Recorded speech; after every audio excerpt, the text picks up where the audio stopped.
We're going to be talking about whether friendships are getting too expensive. Oh, I know this is going to ruffle a couple of feathers. Because we're not comfortable saying, I don't got it like that. Right.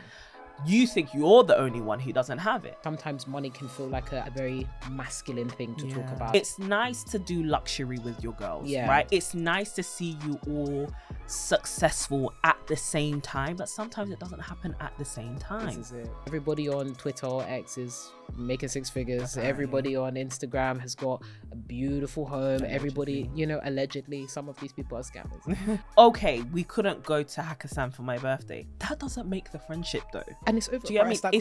Oh my gosh. Some of it is overpriced. I know that that's a memory you want. Yeah. But also memory you can also make in a year's time. You have the money, this person isn't able to pay for this particular item or outing. Rather than extending the hand of generosity, it's pulling back with pride and saying, hey, I can flex and you can't. Yeah. There are a lot of people who have money but are so stingy, you will never see a dime of it.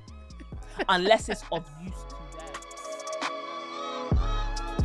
Hello and welcome to the To My Sisters podcast. I'm Courtney. And I'm Renee, and we are your online sisters and hosts of the To My Sisters podcast. We are all about promoting the wellness, growth and development of a community of sisters around the world. And in today's podcast episode, we're going to be talking about whether friendships are getting too expensive. Oh, I know this is going to ruffle a couple of feathers, but it just seems that we can't escape capitalism, lifestyle creep, but also the very real desire to show up for your friends, but it becoming increasingly expensive, especially the older that you get. The girls' trips, the weddings, the baby showers, the birthday dinners, getting tired of it. It's a lot of things happening, and there's been so much online discourse about whether friendships are just getting a little bit too expensive, or are we just getting a bit broke? It could be those things. But yeah, you're in for a very sweet, enriching conversation. But before we get into that, do we have any housekeeping announcements? Do you have any housekeeping announcements? No. Yeah. We just hope you're okay. Honestly, there's a lot going on. There's a lot going on, If you're on the edge of breakdown, please reach out for help because it's understandable. Honestly, I saw a TikTok the other day of a guy. I think he dropped something on the train tracks. And so he was going to pick it up. So he got onto the tracks, right? Yeah. And the guy who's recording the TikTok, obviously he's thinking the worst, like most of us would think that this guy is but unfortunately he was like, no, you're not going to do this when my train is coming. Because you know how oftentimes, unfortunately, a lot of people unalive themselves for the sake of, not getting demonetized. With trains, unfortunately. So he was like, you're not and it causes a lot of delays. And the Londoner in him jumped out and he said, listen, if you're gonna do it, do it on the next one. Because I need to. So he goes and he's like, no. And the guy's like, don't worry, I'm just collecting my lighter. It hasn't got that bad yet. And everyone in the comments was like, he's so real for that. Because it hasn't got that bad yet. And it just made me laugh. At the same time, it was obviously very dark humor, but so many people were like, things are getting tough out here. So honestly, sisters, if you're feeling it, you're not alone, and please hang on in there. Reach out to a friend, in light of this episode, if anything's going on. But sure. Oh, that's actually such a lovely and very warm housekeeping announcement. Please take care of yourself. When I was in Poland this weekend, I had a speaking engagement. Yes, in Poland. housekeeping announcement. Shout out to the winning women. In the Warsaw. She was in Warsaw. I was in Warsaw. Beautiful city, by the way. Nice. I was telling them I didn't know what I was expecting. I was thinking, old cold Ye Eastern old Europe. I stepped out. This place looking nicer than Canary Wharf. No, genuinely, it was gorgeous. So green. Wow. It was like they really turned up the saturation a little bit. No, stop. Those pictures that you see on Pinterest and stuff, and it's super colourful. That grass was green. But no, it was absolutely beautiful. Nice. But unfortunately, at the end of the speaking engagements, you know the deal. We often make effort to talk to everybody afterwards. So I'm having conversations with different women, and there was a girl or a lady who was going through so much, and she was like, girl, I don't know if I'm gonna make it. And I was just like, you know what? So many of us, obviously I prayed with her, we spoke, and then I put her in touch with the organizer of the event to have someone to just talk to, because especially it was a lot of black women at the event. So a lot of them are immigrants to Poland, first gen, right? And they're carrying the weight of like family back home and trying to make it in Eastern Europe as African women. Different, very, very different, not really having community and stuff like that. And it just made me think, like, people come to these events, it's all cute, we're all in our pastels, all doing summery, looking glowing and glowing, you know, but you don't know what people are actually carrying. And if we don't take time to actually be like, girl, you actually okay, like whether we know each other like that or not, people will just be suffering in silence, man. So check in on your girls, for real. That's free. That's for that one. Just cost you a little bit of data. That's it. Yeah, check in on your girls, honestly. Yeah, that one is free. No, I love that, man. Just, it's so important to take care of yourself, especially in today's day and age, man. Crazy. Check in on the girls, check in on yourself, but check in on your girls. Yeah, man. But how have you been? I've been good, man. I was, oh gosh, guys, the adulting things are bringing me so much joy. I was literally, I was telling Courtney before this episode, I went to Costco. That brought me so much joy. I love it. I got a lot of really wonderful things in bulk. That was great. So that brought me so much joy. I think similarly, I went to, if you guys have not heard of the Akaya Foundation, I would definitely recommend that you check them out. Our girl, Dr. Khadija, who is doing some incredible things for women and girls in Ghana and in London. So it's in Kenya. And in Kenya. Lest we not forget, this is a global. Hello. Yeah, killing it. This is a global movement. And it's just so... It was just so heartwarming to see, especially because the girls were so young. 16, 17, 18. I was like, oh my goodness. Like, I remember being your age and now being in a position to say, these are the things that I wish I knew at your age to them was just so, so beautiful. So, and seeing them speak with such confidence as well already, I'm just like, girl, you keep that confidence. You need it. The rooms that you're about to enter into. So that really warmed my heart. That plus Costco really brought I hear it. Costco, if you're listening, please make me an executive. What it is about member. Costco that's so satisfying as a grown up. To be fair, as a kid, it was still great. Like, it was very awesome. But as an adult, it's just like, this is my happy place, man. I think it's because of the accessibility of products in bulk for me. It's like the toilet roll, the washing up liquid, the things that run out quickly, especially when you're living with multiple people. It's like, oh, now I have to really think about household amenities and essentials. So that, and not to mention the freebies when you're walking around. They be giving you like some shots of stuff. some little cakes. Some little cakes and stuff. I discovered, if you guys have not had it already, sticky toffee pudding from Costco. Fantastic. Oh, that's been a staple in my house for the last 6 years because of a Costco trip where we discovered it. I love that. Oh, that's wonderful. Wholesome stuff. Anyways, ladies, we've noted on the house is in fact quite clean. It's quite clean and it's well stocked. So, but before we move into the meat and bones of the conversation, we have, of course, a ding, ding, ding dilemma. Let's get into it because the girls need some help. Yeah. Now, heads up, it's going to be a little long, so I'm going to try my best. Hey, sisters. Hey, sweetheart. I want to start off by saying, as a 25-year-old who has been tuning into your podcast for 5 years, I love you guys and your impact is so great and much appreciated. Thank you. Thank you, sister. We love you. After your Should You Cut Her Off episode, I finally sent a friend of 10 years to the curb, and I'm not sure I feel good about it. Ooh. It's Okay. Let's get into it. 2025 was a horrible space for me mentally. I was in financial crisis, a 2-year relationship ending, job loss, and family strain. Okay. She was my closest friend at the time, and I'd crash at her place for 2 to 3 days when I needed an escape. But I started noticing her intentionality with her male friends that I hadn't seen before, FaceTiming them just to catch up while getting ready. Meanwhile, our own conversations had been reduced to sending memes and TikToks. Okay. Watching her connect with other people so easily, with her as the initiator, had me questioning if I could get more from her. Okay. I chose to be vulnerable and told her I felt adrift and needed more support. The response altered my brain chemistry. She seemed to take it well at first, apologized, promised to do better, then stonewalled me for weeks, even started airing my TikToks. Okay. When I finally asked again if things were okay, she said she felt like I was comparing her to my other friends who show up for me. Then she told me she'd actually been distant because in 2024 to 25, my visits used to drain her, especially the spontaneity of it. Except she was telling me this in November 2025, well over a year after those visits had stopped. I told her how invalidating that felt, and she gaslit me, saying it was just an explanation, turning the blame back on me. When I asked why she sat on it so long, she said that that's just how she is and she's not confrontational. And then she used something I told her in confidence about working through my defensiveness in therapy, which was tied to childhood trauma, as the reason that she hadn't come to me sooner. When I asked her if I'd ever made her feel unheard in 10 years, her answer was, I'm not the only one who feels that way, alluding to my ex and my sister. The one actual example she gave was a one-off joke comment I had made about her taste in men. All she had to say was that one time when we were joking around, I was teasing her choice of men in a way that made her feel like my choices are better.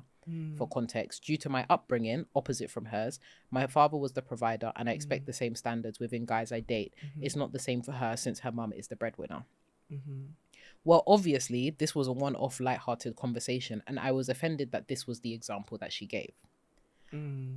I found her delivery was condescended, one-worded, dismissive, and then I saw her tweet quoting, selective replies is one of the bad behaviors I learned from men I love.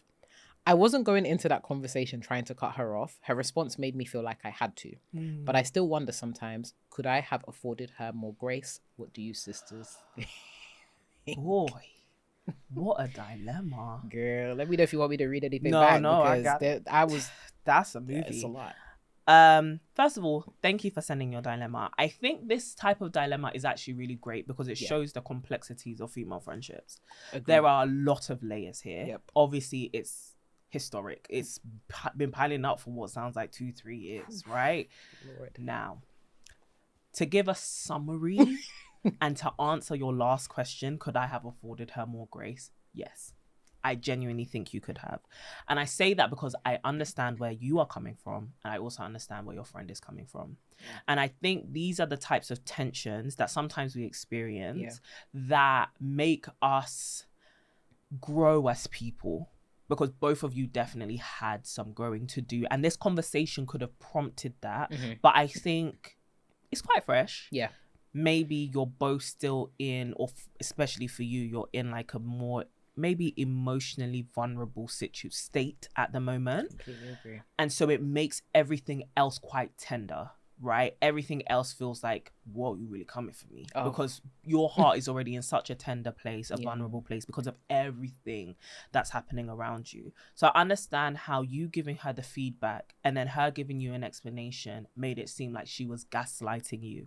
However, and this could just be me giving her the benefit of the doubt. I don't know the full story. But from what you described, I don't think it was a gaslighting situation. I genuinely think that you spontaneously showing up at hers with a lot of things that's going on with you emotionally. Yes, she is your friend. She should be a space where you can come. However, I can see how that could be quite emotionally draining and also provide, especially with knowledge that she has of you, your background, where you're coming from. Though I don't agree that she should have weaponized it against you or maybe brought it up in the way that she did. I think having that knowledge would have made her internalize it because at this present time, you need my help. You need a safe space. I don't want to push you away.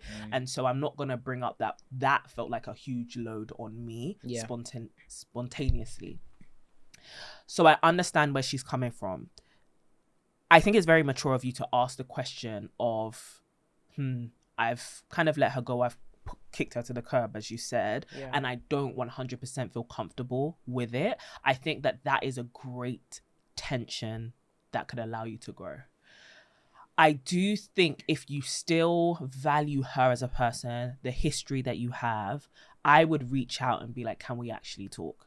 Because I, upon reflection, realized that maybe I didn't give you the margin of grace that you actually deserved. And maybe I also didn't take on the feedback that you were giving me. And I think now that time has passed, can we just revisit the conversation and see if we can kind of have some repair in this? see if she wants to. If she doesn't want to, then it is what it is. If she does, then great. Explore the conversation with maturity. And I think that goes for both sides. I think that this could be repaired, but it takes a lot of emotional maturity. Yeah. It takes a lot of humility as well. I do think that when things happen within female friendships where there is a pain, a grievance, an offense, something that someone didn't like, it can be hard to bring up. The way you bring it up, though, really, really matters. And in this case, I think both of you brought up things in a way that wasn't as wise as you could have. Yes. But I understand how within the emotional intensity, it could be very difficult to bring it up in a wise way. Yeah. So give both of yourself that grace. I think self-awareness here is really key. Really analyze your behavior, your participation in the breaking apart of this friendship, and really assess whether it was helpful, if it was a true reflection of the type of friend you want to be, and then own it. Just own it, right? Sometimes that can be a very hard pill to swallow. Yes. 100%. And also, I want you to understand that that does not invalidate your grievances towards her. Yeah. Right? Acknowledging that I've done something wrong doesn't mean that I don't think you've done something wrong.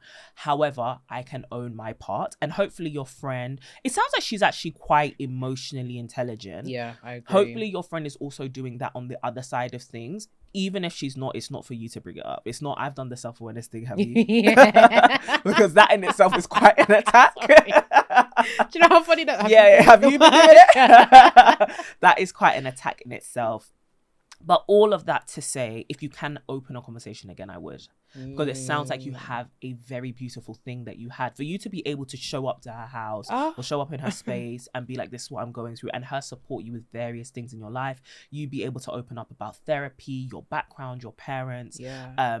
I think there's a very special friendship there. It will require both of you to do the work to help it to evolve, to become what you both need in this stage, because it sounds like you're both changing. Yeah. Your needs, your experiences in life, therefore your friendship needs to evolve to be able to bear the load of the new weight of life. The last thing that I would say is the comment that you made about her choices in men, to me, does sound out of pocket. Oh yeah.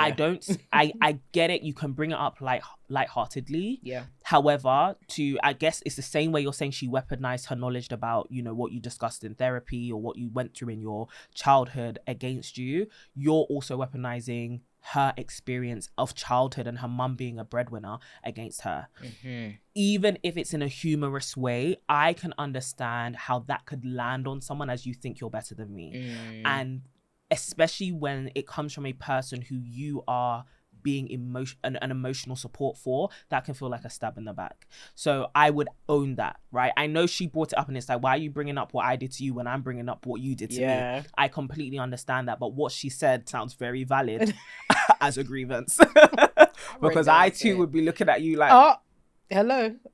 So don't do that. Don't do that. So I would own that and actually really apologize, because I think it's very valid. As much as she may have brought it up in a time where you felt like, why are you bringing this up now? Especially as so much time has passed, it is still a very valid thing. And I completely understand where she's coming from. Somebody has said something to you, you don't quite know how you feel about it in the moment, but you know you feel some type of way. Sometimes that type of way evolves over time.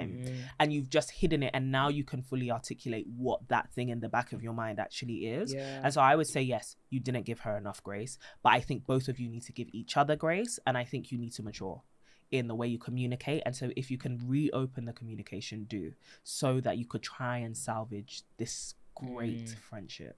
What do you think? Oh, Courtney, 10 marks out of 10, man.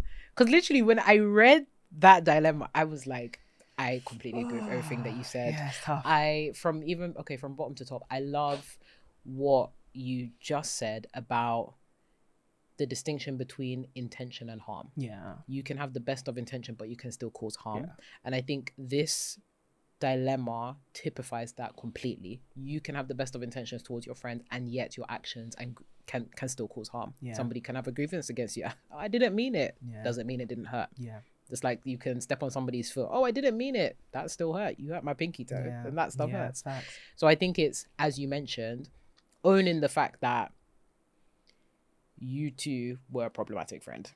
I know you've been through it, girl. We all been going through it. And I think, just to come back to the top, I think whilst I was reading that dilemma, one thing that kind of rubbed me the wrong way actually was when I read that line of, I wanted to see if I could get more from her. And I was thinking, oh, girl, you've just come out of a period or a season where, and it's not to say that our friendship should be tit for tat, but you've just come out of a season where she has had to do a lot of emotional support for you. And if you are entering into this conversation about your needs again, I can see how that feels a little bit burdensome. Because you're not thinking about what does she need or how is she, now that you've come out on the other side of such a deep like valley.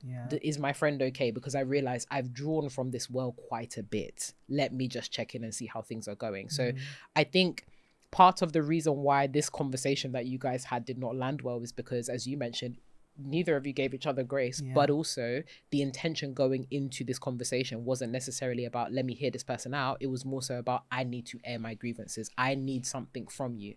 And the problem with going in with that kind of aim is that both of you are going to be dissatisfied because you're looking for the other person to admit, actually, you've wronged me and I need something from you. So I think give it some time, give it some space. I think sometimes friendships require, I love that you mentioned that this is an opportunity to grow, because it is. We're becoming different people, we're maturing, we're changing.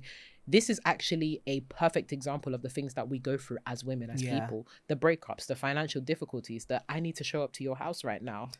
I need to, like, in the middle of the night, girl, I'm going through it. I need my friend. I need you, And these are the kinds of things that happen to women all the time.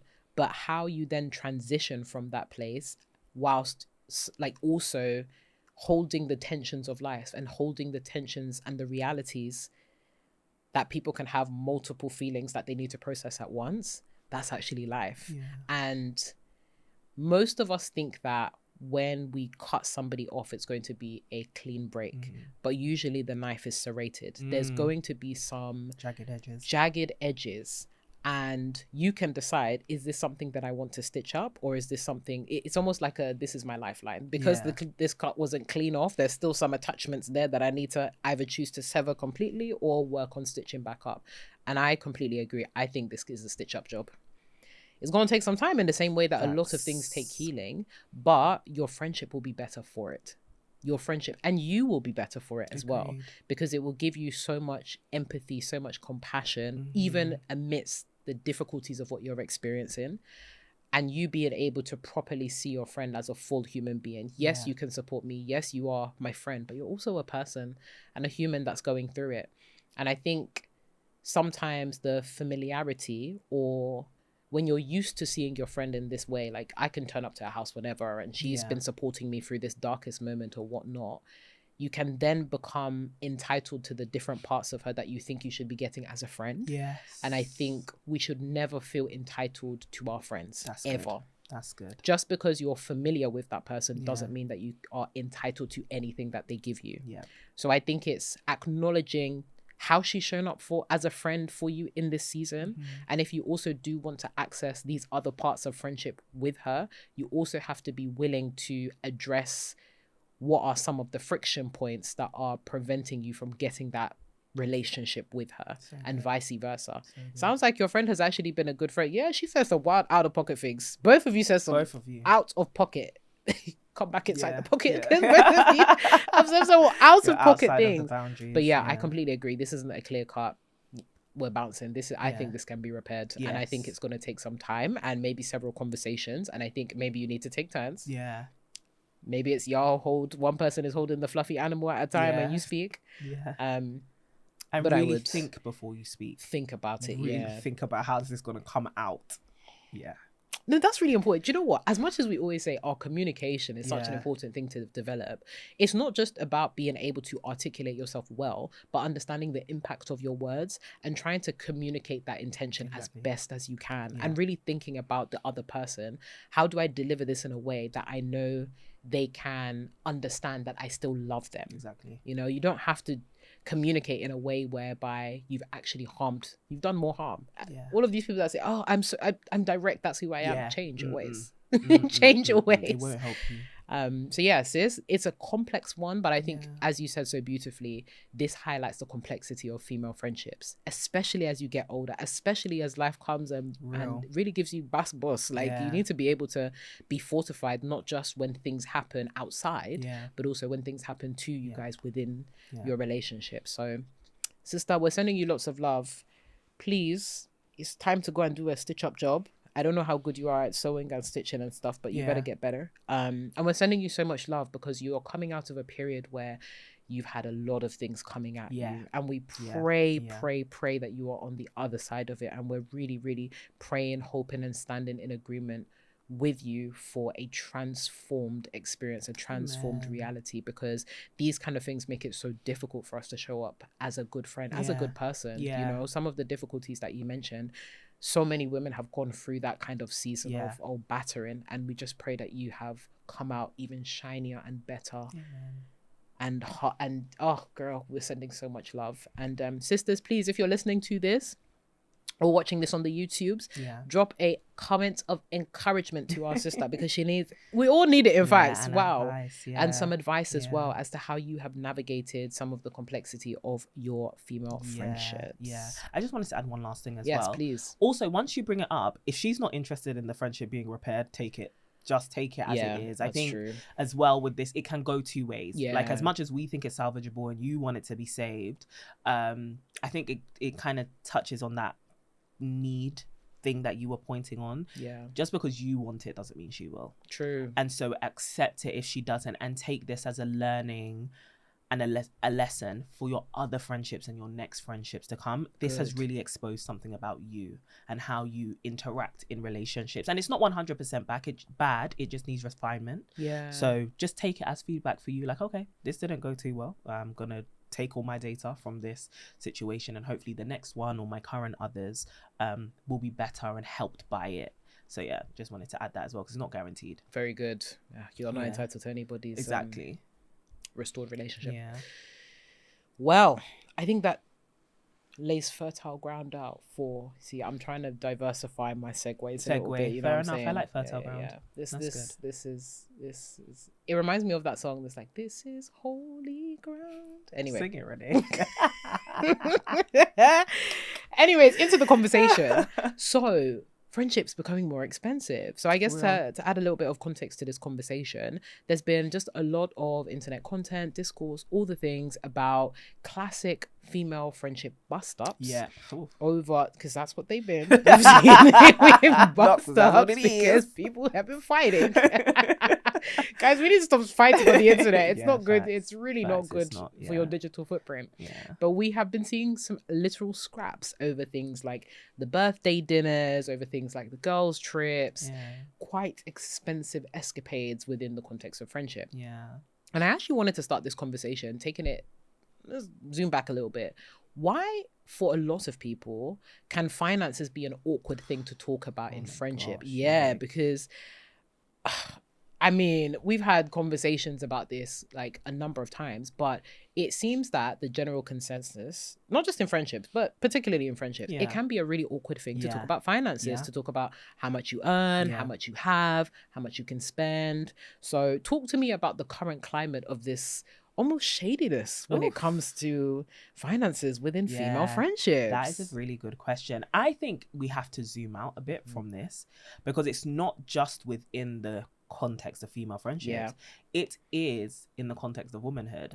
Women are not taught to talk about money with confidence, right? We're taught to hide a lot about our earnings, and it could be British culture depending on where you're coming from, but I actually think a lot of the socialization that women experience is that, you know, talking about money is quite uncouth, it's quite braggadocious. It's just like, don't braggadocious. It's quite braggadocious. Why are you bragging? Or it's very vulnerable, right? There's I guess in summary, there's a lot of emotion tied to money in general within a capitalist society. But especially for women, we're taught to not really relate to our money quite personally. We're not meant to really know the ins and outs about money. Unless you work in finance, no one's really expecting you to be clued up about your personal finances, about money, about investment, savings, all of your buying power, all of that stuff. And so I think in general, there is a detachment between women and money. Even though we know we need money to operate, especially within a capitalistic society that teaches women that you must buy beauty, buy inclusion, buy acceptance, all of that stuff. But our relationship with money is exactly that. It surrounds our appearance, our social acceptance, stuff like that, but less so around our status, our power, our sense of achievement and accomplishment. And so I think within the context of female friendships, because a lot of women are kind of taught, don't really talk about money, don't really even think about money. Yes. Why would you then talk about money with your friends, right? I am currently reading Start With Yourself by Emma Green. Yeah.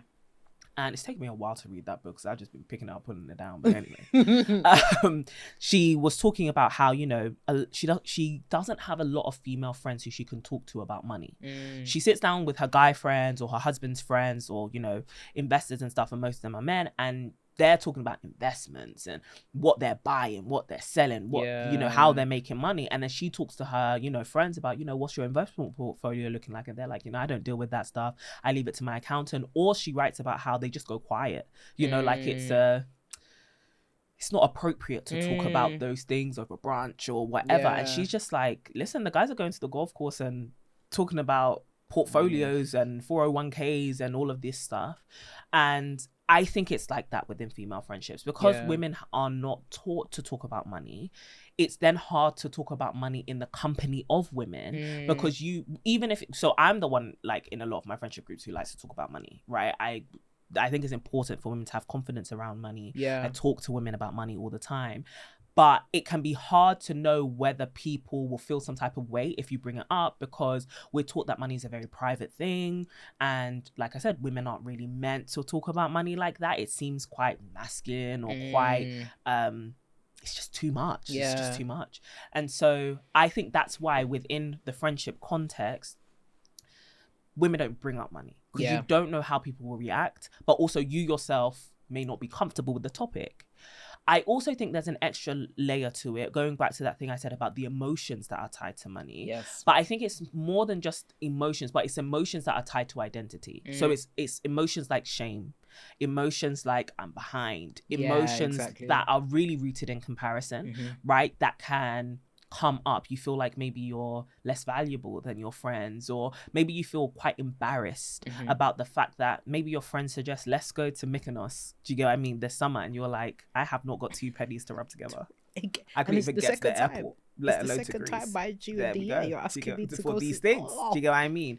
And that can feel like, damn, so everyone's got it like that. And the thing is, it might not even be that everyone's got it like that, but because we're not comfortable saying I don't got it like that, you think you're the only one who doesn't have it. Do you get what I mean? And it's like, again, the embarrassment or the shame or the comparison and I think it's because, you know, and I get it, within British culture, I think American culture is slightly different. Yeah. But within British culture, within African culture, you don't dare tell anybody how much you earn. Or this pocket watching. Or where your money is going to, what your priorities are at the moment, right? Because it could be that you have the money, just not for that. Do you get what I mean? But you don't tell people I'm currently saving to buy a house, or I'm currently saving to build something or invest in a business, right? And so I think there can be this secrecy, and then there's the emotionalism of it all, and then kind of cover that with being in a society that requires money to operate. You can find your back is kind of against the wall and you don't know how to speak up about what's going on with your finances and your relationship with your finances and how that interplays with your female friends. And so I think it can be a great opportunity for you as a female friend in your friendship circle, in your one-on-one dynamics, whatever, to just bring up money, right? In casual ways. Again, you're not pocket watching, you're not how much do you earn, girl. But I mean, sometimes that's actually the question. Do you get what I mean? Like in your industry, at your level, like around how much are people making? Do you get what I mean? It doesn't have to be awkward. And I think that's the thing. A lot of us experience awkwardness around money. So then when our friends are talking about money, we don't know how to say, oh, or or even let's do more. Do you get what I mean? And I think the conversation can go 2 ways. Like there can be someone in your friendship group who's like, yeah, let's splash the cash. And then someone else who's like, I don't want to splash nothing. Yeah. Do you get what I mean? And so being able to have those conversations, because we all have different money mindsets. We all have different relationships with money. So even being able to know that about your friendship and your friendship profile, and knowing that, listen, girl, I'm not a spender, I'm a saver. Right? And knowing that about your friend can help you even tailor the conversations. But again, because we aren't maybe having those conversations with ourselves, let alone with other people, we don't know. And so now there's this air of like privacy, secrecy, and awkwardness that comes up about this. But what do you think? I love that. No, Courtney, I think you've hit the nail on the head, honestly. I think the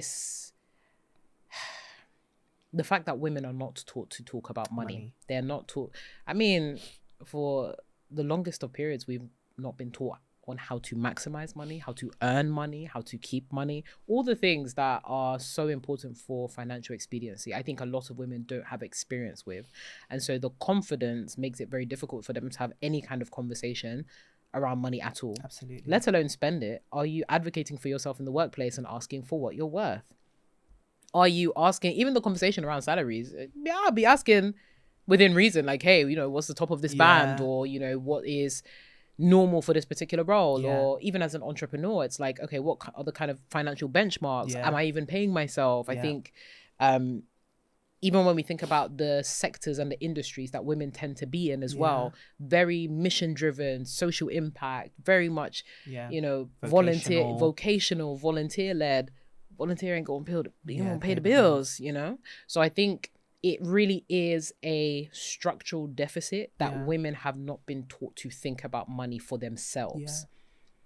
And it, dare I say, sometimes money can feel like as you mentioned, a very masculine thing to talk about. It's the man's job, because we've typified the man as the provider. There's still this idea, this like cultural taboo for women to talk about money in a way that we associate with men. So I think that definitely there's a big layer of it. And I love what you were saying around sometimes the embarrassment, the shame that is driven by comparison. And I think what's not helping us is the fact that we have so much proximity to people now that we have no business knowing anything about their lives. All we know is the lavish things they have, or, you know, the figures without context that are being shared on the internet. Everybody on Twitter or X is making six figures. Apparently. Everybody on Instagram has got a beautiful home. Allegedly. Everybody, you know, allegedly, some of these people are scammers. Not all of them, you know, but we have access to people's possessions and their alleged resources without any kind of context or any kind of understanding as to how they got there. And so I think even the secrecy around that, or the fact that as a society, we tend to love to share the presentation of wealth without the process of wealth, it can feel as though I have to be a chosen one to be able to have money, amass money, talk about money. I'm not one of the people on top. I don't have any exploits to point to that show or demonstrate that I'm good with money. And I think that, I think it's so ironic, especially because women are the top consumers. We consume a lot. We must have money because we need money to navigate the society that we're in, bro. And we are like literally across the board when it comes to consumption. We are the target audience, the target market. Beauty, make, like all these things. We are the target market. So whether you like it or not, there are industries and infrastructures that recognize you as having resource.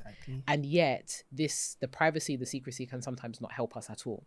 And I sometimes think actually the awkwardness and the secrecy and the privacy can drive us into becoming targets for a lot of these institutions, a lot of these predatory marketing things, a lot of these things that we see on social media, because everybody wants to get to this particular place, but they don't know how, and they don't talk about how in a transparent fashion, which means that we as women can be so susceptible to scams. We can be so susceptible to overconsumption. We can be so susceptible to trying to look like we've got it even when we don't. So I think it is our job as women to start to create cultures within our friendships and our relationships of having honest conversations about money. 100%. How much you have, how much you... Listen, if there's one thing about that I really love about our friendship is if you're up, you're up. You know, and not, it's like, you're not. We know.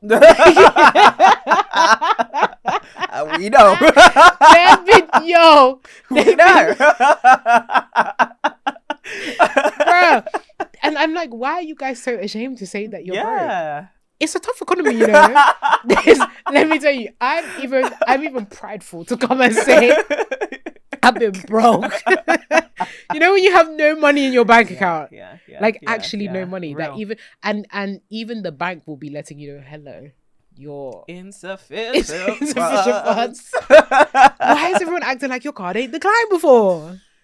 It's like, oh yeah, let me use my other account because that one is at 0. Yeah, you know what it is though. I think it's the age thing as well. Fine, like it feels okay at 23. Yeah, and it doesn't feel cute at 30. Do you get what I mean? But sometimes that's the reality of the situation, especially given the climate that we are in. And it's not to say that we should normalize it. Like obviously, we're living in a very flawed system. The economy is bad, like really, wherever you go, the economy is bad. Okay, that doesn't mean you can't prosper in it, but the majority of people are suffering. You see that thing called cost of living crisis? It's real. And I know some people like to, you know, positive language. I'm not in a cost of living, everyone else might be, but I'm not. My sister. Okay, I understand where you're coming from with that, but let's just touch back. Let's touch some on earth and just be honest about the majority of people, right? And so your friends might be in that majority. You might be in a friendship group where you're all top 10%, and that's completely fine. Maybe you feel like none of us is experiencing that, but you actually never know. There might be someone in your friendship group who's like, listen, the way my pay slip used to stretch before, it's not stretching like that right now. It's not stretching. And also priorities change. That's it. Life changes. Like you can be up and then you have a baby. Do you know what I mean? Or you can be up and then now you're setting your eyes on something different. Or you make a career pivot and now you need to dip into your emergency fund. Or you become, you know, you get let go from your job. You become redundant. Like whatever it is, life can change at the drop of a hat. So if we create these cultures where it's like you have to pretend all the time, it's going to be so tough for you when things get really bad. You need to be comfortable just being honest with certain people who can be trusted with that information, because not everybody can. That's it. Some people will make you feel like a brokey. And them type of women, we need to address that. Oh, let's go there. In fact, because as obviously within the context of friendship, there's, as I mentioned, a lot of bust-ups over the expensive stuff, right?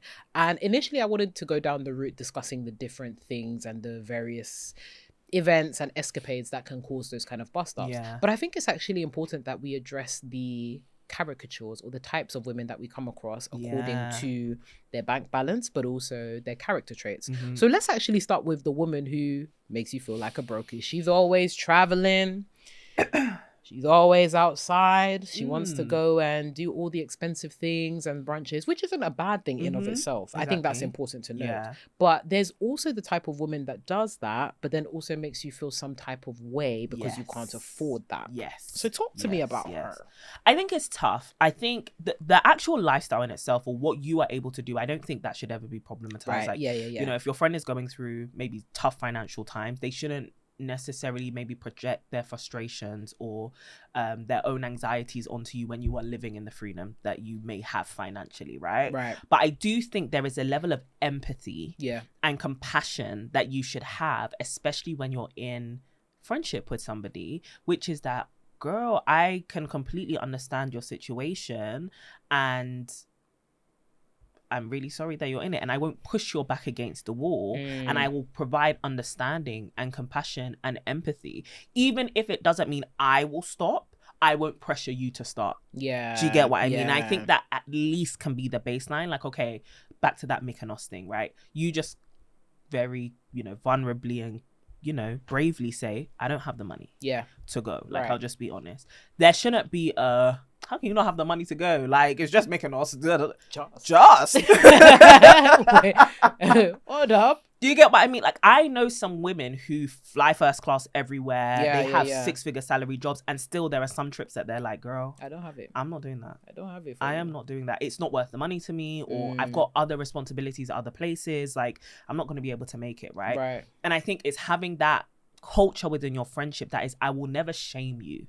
Shame is such a hard emotion, and a lot of us have grown up feeling shame around different things, whether it be our looks, our past, our failures, whatever it is, and we can do the personal development work to overcome it. You know, we can, you know, by faith, in our faith journey, like shame is one of those big things you have to overcome. But then for someone to put shame back on you, that can be so hard, especially if it's somebody that you trusted. So I think we have to be very mindful of our language, because money is something that a lot of women can feel shame over. A lot of people can feel shame over. And so making sure that your language, your reactions to certain things doesn't bring shame onto somebody. Vulnerability, you need to create an environment for people to be vulnerable. And so you have to be very careful in those sensitive moments with your responses and your reactions. And so I think it's that type of friend at the baseline that says, you know what, I understand where you are coming from, and I will not put pressure on you to act like you have it, or to force it to come from somewhere where you don't currently have it at the moment, right? I think, unfortunately, there is that, like you said, that caricature of the woman who, and it could be, it probably is rooted in real life, and I've seen a couple where it's like, well, how can you not have the money? And, I don't need broke girls around me. You know, I want to level up my network, and my circle needs to be able to afford this. And I get it. It's nice to do luxury with your girls, right? It's nice to see you all successful at the same time, but sometimes it doesn't happen at the same time. This is it. Sometimes it doesn't happen that way.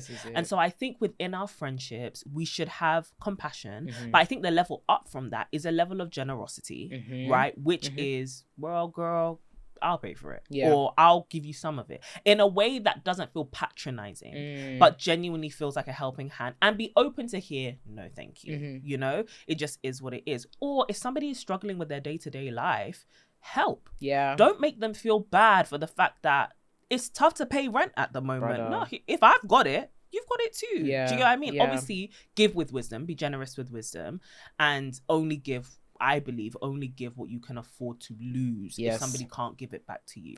And if it's a gift, let it genuinely be a gift. But if you can, the position of being a friend or the position of being a sister is that, listen, I've got your back, even financially, right? And the last thing that I would say is it can sometimes manifest when... How do I say this? So I think of like bridal shower, baby shower, birthday dinner, like things like that. And I've been there before where it's like, you know, you do a birthday dinner and people are like, I don't know. That set menu's a little bit. No, go set away. Quite high.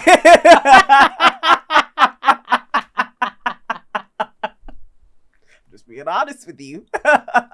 Oh my God. Surface charge. 13%. I'll come if I can just order chips. Because, hey, I also need to get that. I might need to buy a shoe. Let's be honest. Let's be honest with ourselves. No, that is so funny. And I genuinely think within female friendships, there needs to be space for conversation around like, girl, I know this. And I get why sometimes that like horrible side of a female friend can come out. Because there's emotion attached to it. It's a memory. Right. Exactly. And it's a key memory for my life that I'll carry forever.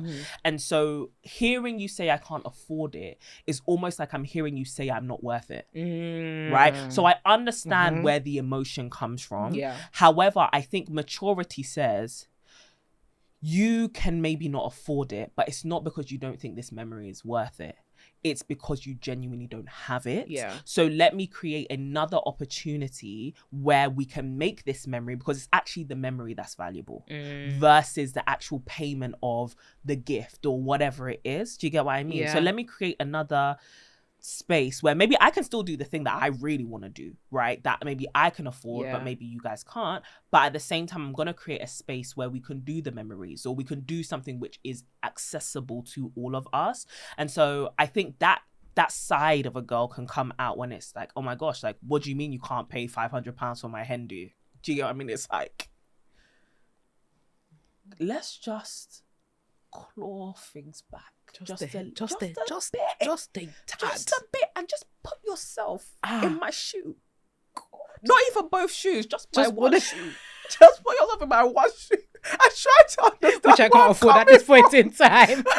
This one shoe. To understand where I'm from. So yeah, I think there's a balance to it, but I think it just takes a lot of maturity and compassion. But it's actually rooted in your own perspective of life as well. Like, you cannot afford to be delusional about money. Ah, man. Do you get what I mean? You can't afford to be delusional. I know we praise God for an abundance mindset. Yeah. But let's not act like that is not going against the grain. The grain is flowing towards deficit. Right. And so I appreciate all the mental work that you're doing, but let's acknowledge everyone else who unfortunately is caught up in the grain.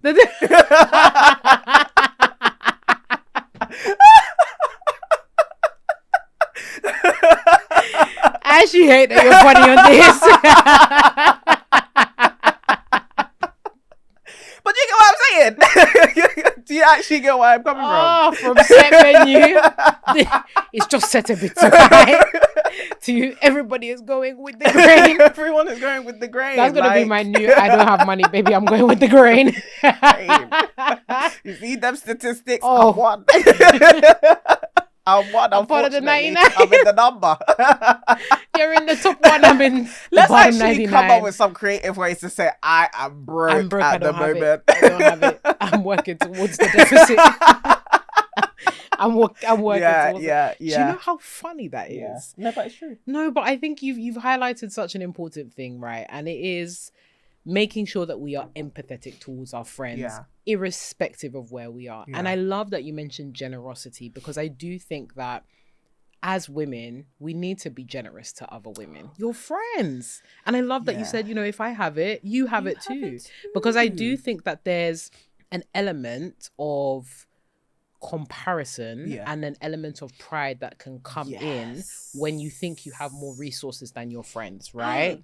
So you have the money, this person isn't able to pay for this particular item or outing, and all of a sudden, rather than extending the hand of generosity, it's pulling back with pride and saying, hey, I can flex and you can't. Yes. And I think there is that silent pride that we as women that are up have to kill.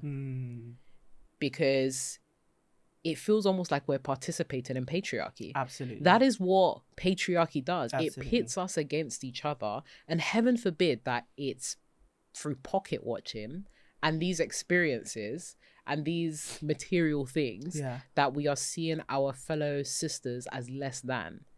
So your sis can't afford the dress. Does that make her less than you? Exactly. So your sis can't afford to go to Mykonos. And it's remembering that it's not these things that make the friendship. Exactly, yeah. Yeah. Okay, we couldn't go to Hakkasan for my birthday. That doesn't make the friendship though. And it's overpriced. I can't lie to you. Oh my gosh. Some of it is overpriced. I know that that's a memory you want. Yeah. But also memory you can also make in a year's time. Yeah. Do you get what I mean? But if you lose the friendship now, you'll be going to Hakkasan by yourself. And that's not, I think sometimes we desire to elevate that we will do it at any cost. Yeah. Right? We will do it at the expense of the people who actually really love us. And I think it's remembering that the value of a person is not in their bank account. Good. The value of a person is also in their character. The value of a person is also in their loyalty, in their support, in their prayers for you. Some of you are going to Hakkasan and these expensive girls trips with people who hate your guts.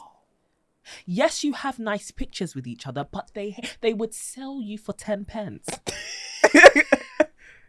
They would sell you for an opportunity to get on a yacht with Drake. And they've tried to. Do you get what I mean? Like, they've tried to. They wouldn't give a toss. They've tried to. Do you get what I mean? They wouldn't give a heck. They're friends with you now. They're friends with you on the superficial level, but there are some people who may not be on the same financial level as you, but they have far more worth than you can ever imagine to you. Like, who's going to be there for you on a rainy day? Bruh.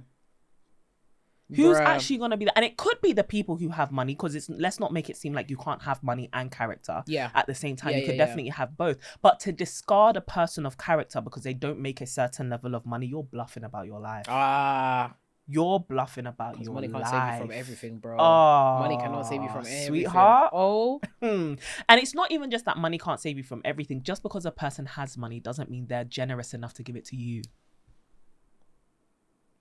You want to surround yourself with high net worth individuals because you think if you ever need something, they'll have your back. That's not necessarily guaranteed. Boy. There are a lot of people who have money but are so stingy, you will never see a dime of it.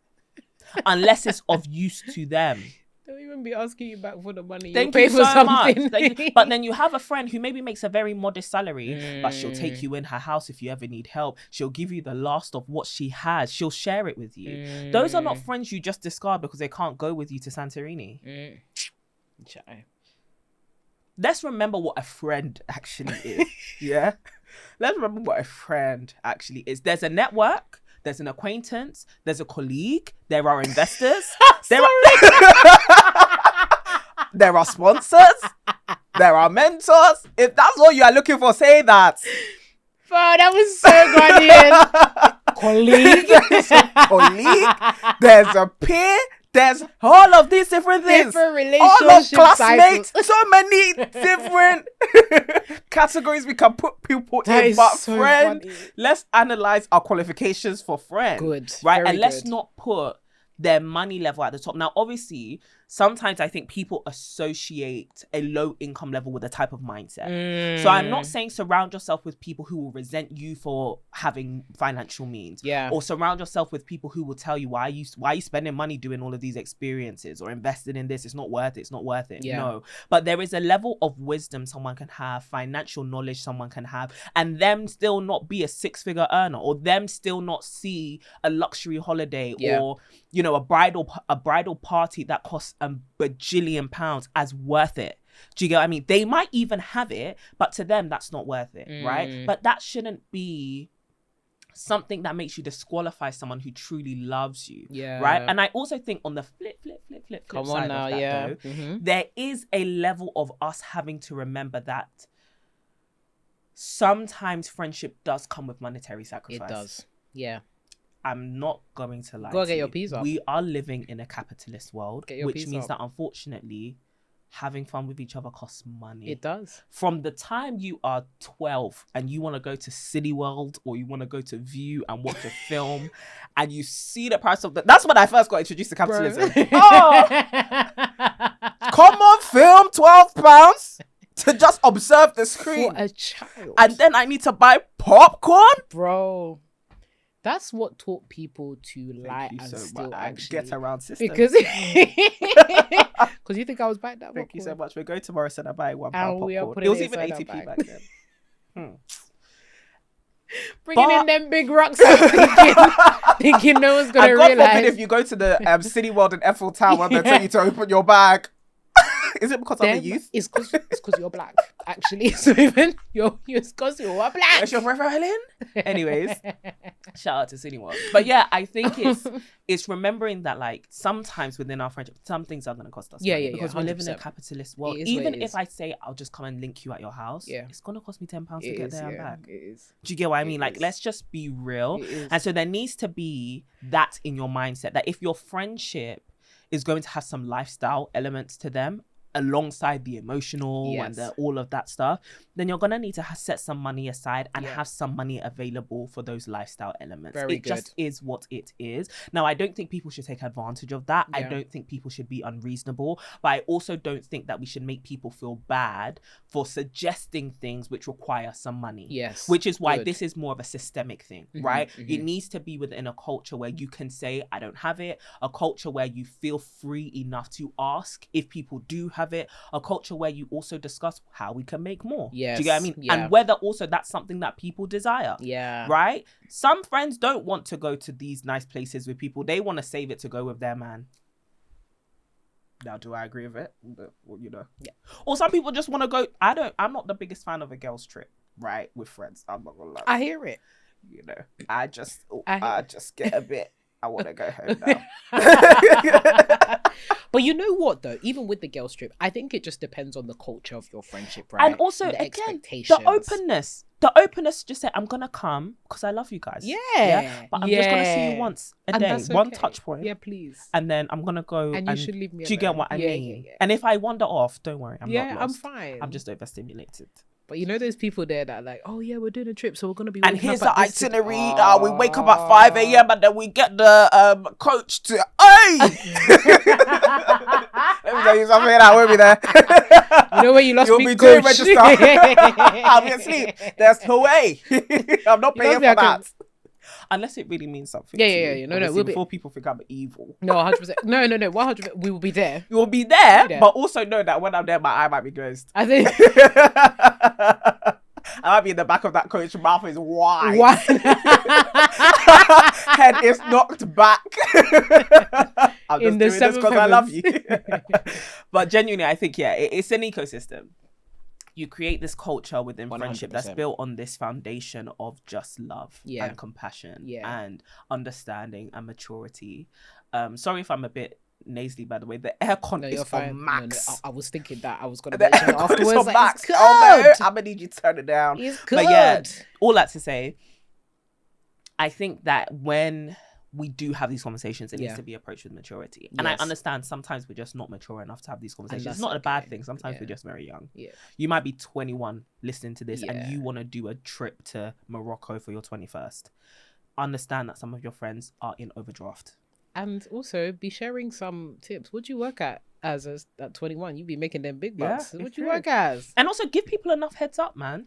That's a very give people enough heads up. 1 year, give us a year in advance. Oh, I'm thinking of doing this for my birthday next year. Yeah. Okay. And also this relates to different ages and stages as well. Yeah, It's not just because you're older doesn't mean you have as much disposable income. That's right. As people assume, because responsibilities amount. They cost. Do you know what I mean? Money. You might think, oh, okay, I don't need to give my friends who are maybe 35 or 40 or 50 this kind of heads up. Yes, they might have more financial resources, but they might be caretakers to their parents. Right. They might have kids.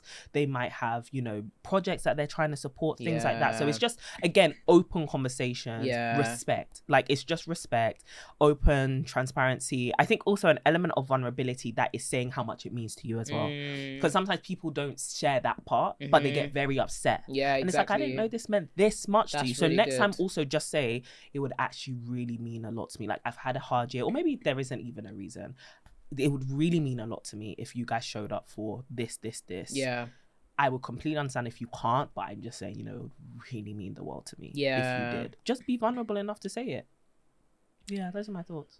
Oh, Courtney, I think that was beautiful. I wish we had so much more time to talk about these kind of things, but alas, studio time is expensive these days. Let's be honest with you. Do you know what, guys? And this is why Courtney's my friend. Because this is why Courtney is my friend. Because, oh man, to have spaces where you can keep it a buck and say, look, I mean, I'll have that. Yeah. I remember there was this one time, I don't know if you still remember, but I was preparing to go to Harvard. Guys, I was dirt broke. We both were 20. We had just graduated from school, man. Yeah, and I was on listen, everything costs everything. Everything was costing money. They gave me the stipend. The stipend was going because to move from UK to the US, oh my gosh, I was dirt broke. Have you seen that meme of spend some change? And the US is very clinical when it comes to making sure you have certain immunizations.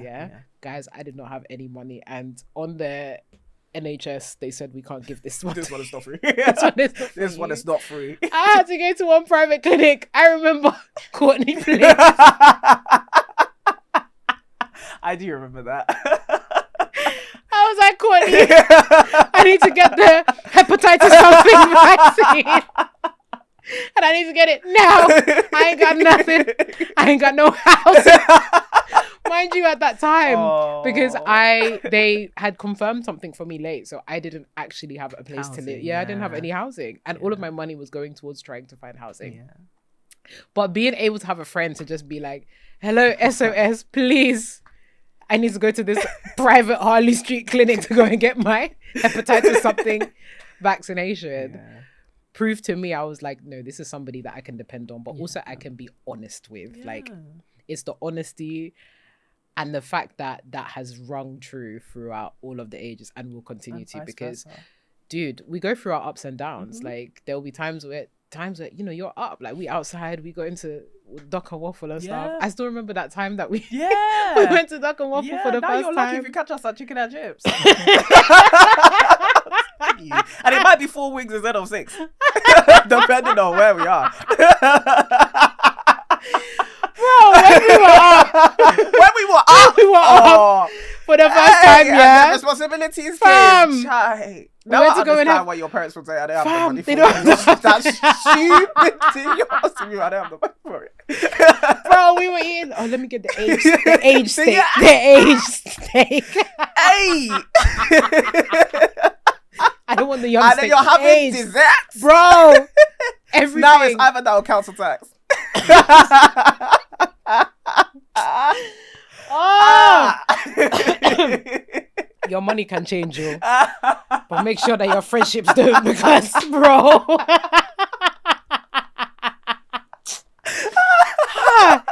Even all of this sushi, this sashimi thing. We've lived life, oh. We've seen the bottom and the top. No, The bottom and the top. I've learned to obey and abound. That's it. But through it all, I've learned I can do all things through Christ. He gives me strength and funds.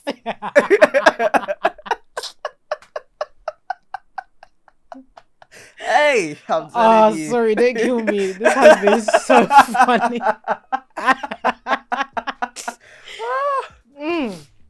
I can't promise that when we hit the big bucks, the money won't change us. It will change us because we'll finally become who we're meant to be. This is not us. This is not our final form, I promise you. This is me accommodating poverty.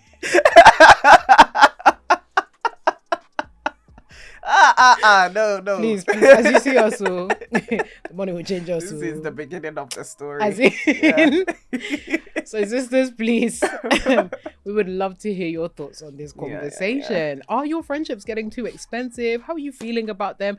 How are you managing this cost of living crisis?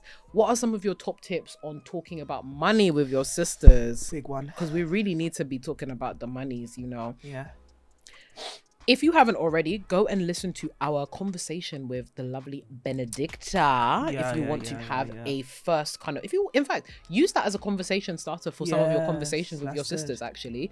Go and listen to it, share it with a sister, share this conversation with a sister, and have the hard.